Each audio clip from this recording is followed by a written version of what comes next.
Hello, what's up, this is Scotman. Back again for unboxing. So, random lang ito na item. Actually, medyo kailangan ko nito lately. Kasi, nasira ang aking wired earphones.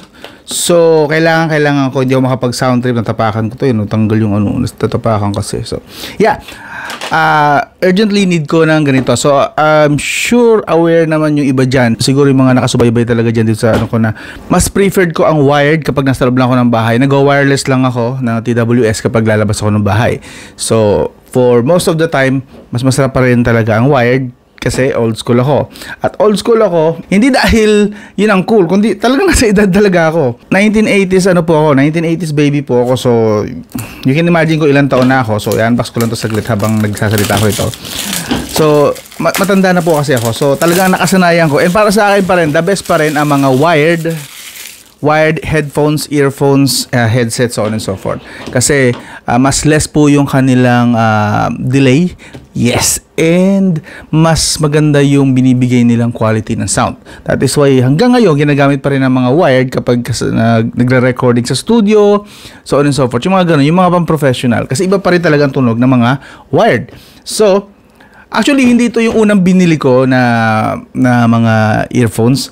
Meron pa actually, papakita ko sa inyo. Ito yung unang binili ko. This is the KZZS10.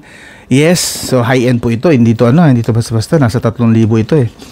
Yeah, as you can see, ito ay gold-plated.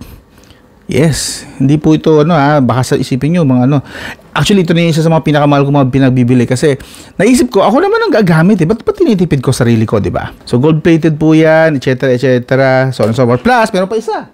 Bumili rin ako nitong Duno Titans. Mas matindi ito. Ito, nasa 4,000 ito. And this one naman is silver-plated yung kanyang, kanyang wire. Gawa sa zinc alloy something. So, iba-iba, mga tines ko. So, aside from this, ito na yung pinaka-final. Ayoko nang gumastos after nito. Naghahanap talaga ako ng pinaka-best. These are, by the way, in-ear. In-ear, ang tawag po dito, in-ear monitor. IEM po ito, hindi po ito yung normal na mga earphones.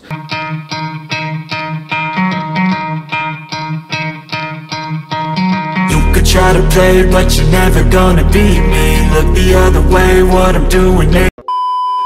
So yun, after few days, ginagamit ko siya. Actually, mag-iisang linggo na rin naman.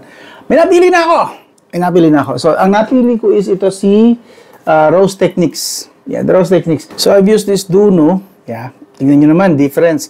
Itsura pa lang at saka quality, kita nyo na iba yung sa Rose Techniques. Sa quality pa dito, malaki na. This one kasi plastic na parang mabilis mapigtal. Maganda naman ang quality din ng sound nito actually. More on instruments. Maganda rito kapag instrumental ang mga pinapakinggan mo, more on instruments. But sa vocal kasi medyo may konting may konting for some reason parang may konting attack siya, medyo sa tenga. Pag vocal, lalo na pagka medyo rock, since mahilig ako makinig ng mga alternative rock. Tsaka yung mga movies na biglang na may explosions, tapos may mga sumisingkap, masakit. Minsan may mga sakit ng konti sa tenga pag dito. And unlike dito, sa kay Rose Techniques, this is much better kasi tama lang yung hagod ng impact ba ng sound wave niya dito sa tenga natin. And also, ang komportable dito sa tenga, this one, earbuds, especially siyempre ginamit ko yung size ko is small kasi pero naman kasama mga extra ear tips, itong ear tips na to, this one, may mga kasama siya na iba-ibang sizes. So pinili ko yung pinakamaliit. And napakalambot po nito actually. Sobrang lambot nito kapag hinubad mo nga siya, sumasama lang siya. Tumitiklop siya ng ganun, ganito. Yan, gumagano'n lang siya. Sobrang lambot lang kasi niya. So, hindi po siya masakit sa tenga. Kahit matagal niyo siyang gamit, hindi agad na-strain yung muscle niyo rito na pagka nanonood kayo or nakikinig. This one, nagamit ko talaga siya actually kasi mas nagustuhan ko nung nag-edit ako. Video editing, best siya gamitin sa video editing. And also, of course, dinay din natin to. Itong isa, from KC. Ito, maganda rin naman to, pero although ang material nito is gold-plated, similar sa material nito, but yung material niya kasi itong wire niya, ito naman ang weakness nito. Nakita niyo, mas manipis to. Actually, mas manipis pa nga siya dito sa Duno Titans. Yan Kung itong dalawa pag-kumpara, mas maganda itong Duno Titans. Kasi ito, parang ang cheap lang mumurahin masyado. Pero sa quality ng tunog, okay din naman ito actually. For most of the time, okay? Worth it din naman, in a way. Siyempre, this is, 3,000 plus lang naman ito. And this one, this is the 4,000 plus. Of course, Mas mahal to ng konti, mas magandang materials nito. Yun nga lang, zinc lang ito ang ganito, pero bakal din naman actually, and solid din naman. So, gagamitin ko rin naman to, siguro at some point. But for now, ay pinaka-nailaban ko talaga this one. Andito kasi kompleto eh. Look at that. Tingnan nyo kung gaano. Ito na yung sumunod ng pinakamatibay. Look at that kung gaano yung difference ng dalawa. Ito tayo, sa pinakapuno mismo. Para makita nyo. Look at the difference of that. Diba? Look at that. Look at the difference, diba? Ang nipis. Ang nipis po kasi nito. And this one, as maganda yung feel niya. This is gawa sa parang tela. Yes, so ramdam mo talaga matibay. So kahit na mahiklat mo, bigla na lang natayuhan, nakalimutan mo, nakakabit pala siya sa laptop, sa MacBook ko.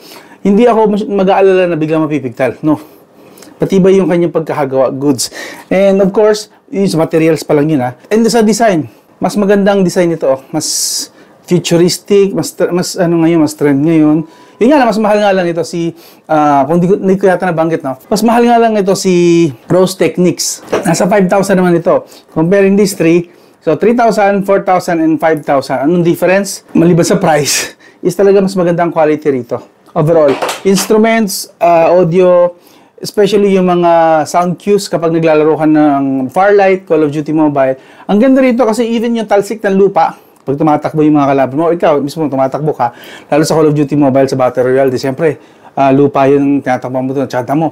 Rinig mo yung galuskus ng dahon, ng damo, yung lupa, ang ganda ng ano to. Basta i-complete download mo yung Call of Duty Mobile mo or yung Farlight, completed download.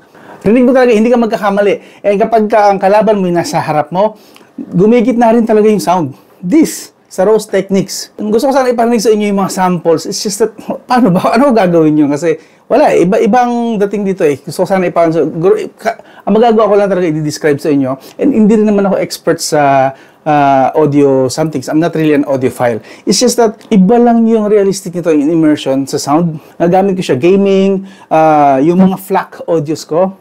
Yeah, Linkin Park, siyempre, I'm a fan of Linkin Park, batang 80s kasi ako. And siyempre, nung binata na ako, kasikatan ng Linkin Park. And then, Ed Sheeran songs, yun. So, hindi ko kailangan i-full volume ang smartphone ko. Dito, sa earphones na to, hindi kailangan i-full volume. Around 30 to 40% lang.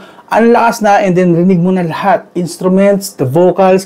Yung sigaw dito ni Chester Bennington. Yung crawling, my skin! Yung ganun part. Maganda rito, maganda. Maganda ang ano sa tenga, hindi masakit sa tenga, walang garalgal, walang basag, and walang yung parang pinipitik yung eardrum mo na sound. This one, para sa akin, the best. Yung nga lang, mas may kamahalan nga lang siya, around 5,000. And kung ang ginagamit yung music player is medyo maganda-ganda, maraming features, like this one, itong ginamit ko rito na, yan, pag ginamit mo sa Play Store, yan po ang itsura niya, yung pangalan niya. Hanapin yun, ang ganda po niya, kompleto po yan sa mga Cheche Bureche. And this one, dahil dyan sa app na yan, mas marami akong nagagawa rito sa kay Rose Techniques. This one is the Rose Techniques Quiet C. Yes. So, ito na yung choice ko actually. May yung iba siguro, I don't know, bebenta ko or paggamit ko na lang dito sa ibang family or reserva ko na lang just in case na masira ko to kasi may kamahalan din kasi ito. So, I have to take care of this. And may napili na ako pang edit ko ng mga videos. Yes, very good din siya for editing videos. Yung mga treble, lalo na kapag ibabarilan na, solid po ito. Yes, yun nga lang, again, may kamahalan. Disclaimer, this is not an expert advice, ha? This is solely based on my experience. And sa tatlong sa tatlong pinag-compare ko ng mga brands, yan. Ang nabili ko ay si Rose Techniques Quiet C. Yes, ito na po ang nanalo. This one I can recommend. These two, pwede ko naman i-recommend kung talagang hindi nyo kaya yung ganitong price. Goods din naman sila, but you have to consider the material na ginamit. Tingnan nyo naman, ang kapal niyan compared dito. Oh. Ang ninipis nito, madaling masira, madaling mapigtal. Although, I think naman, pwedeng palitan to, except kay Titan S, hindi siya removable eh. Unlike kay Casey, na removable din. Kagaya nito, removable din po kasi ito. Nakita nyo naman sa unboxing kanina. And this one too, removable din po ito. Natatanggal din po ito. Yan, see? So this is gold-plated. Same with Quiet C. Gold-plated din po yung nasa loob dito na wire. Gold-plated, that is why maganda yung kanyang transfer ng data, yung audio. And of course, fully supported po niya yung quad DAC, high fidelity quad DAC ni LG. Yun po. Pag sinaksak natin to, supported agad. This is from LG V50S. So kung mayroon pa kayong LG V50 or any LG na flagship na supported ng DAC, panalo po rito. Okay? I realized that this kind of gadget, itong klase ng in-ear monitor na earphone is hindi para sa lahat, but share ko lang sa inyo just in case na may mga mangilan-ngilan sa inyo na naghahanap ng ganito wired earphones.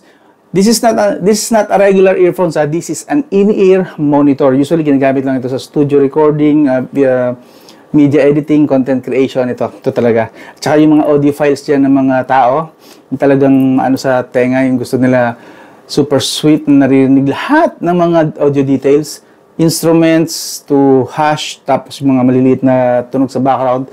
Ito talaga mga ginagamit. Ito mga IEM. Ito mga tines ko. IEM ang tawag dito. In-ear monitors. Okay? Hindi ko na kayo kukonvince na mag-subscribe. Baka hindi nyo rin naman trip itong topic na to. So, thank you na lang kung nanood kayo. Solid. You could try to play, but you're never gonna beat me. Look the other way, what I'm doing ain't easy. Bloody hands stained from the people who deceive me.